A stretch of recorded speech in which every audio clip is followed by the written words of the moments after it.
The tactics and the strategy are beyond me. You would think that President Trump would understand the basics of how you get to a good deal.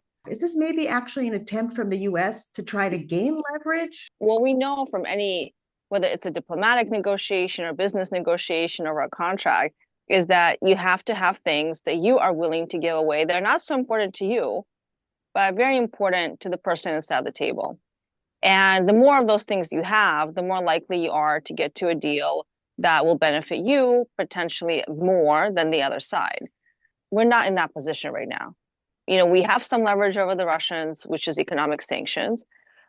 We also have, or had, I should say, the leverage of saying, we're going to put Ukraine into NATO if you don't stop this war. Because let's be clear, the ability to stop the war is 100% Putin's decision. He started the war. He can end the war at any moment. It's his decision. The U.S. Secretary of Defense, right before the Munich Security Conference, said that the U.S. has ruled out NATO membership for Ukraine, ruled out sending boots on the ground, any soldier or support into Ukraine. We've taken those chips away from ourselves before we even got to the table.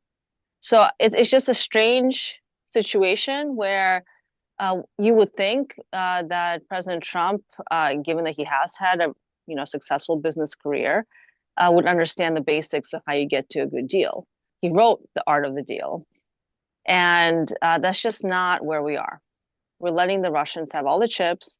We're throwing away our chips rather than using them to get something we want. I think what we want is a sustainable peace in Ukraine so that the U.S. doesn't have to keep committing more resources, money, material, equipment to the Ukrainians so they can defend themselves, so Ukraine can develop as a country, be a good partner to Europe, be a good partner to the United States. Huge amount of economic opportunity there. But again, if there's some sort of strategy here, it's beyond me.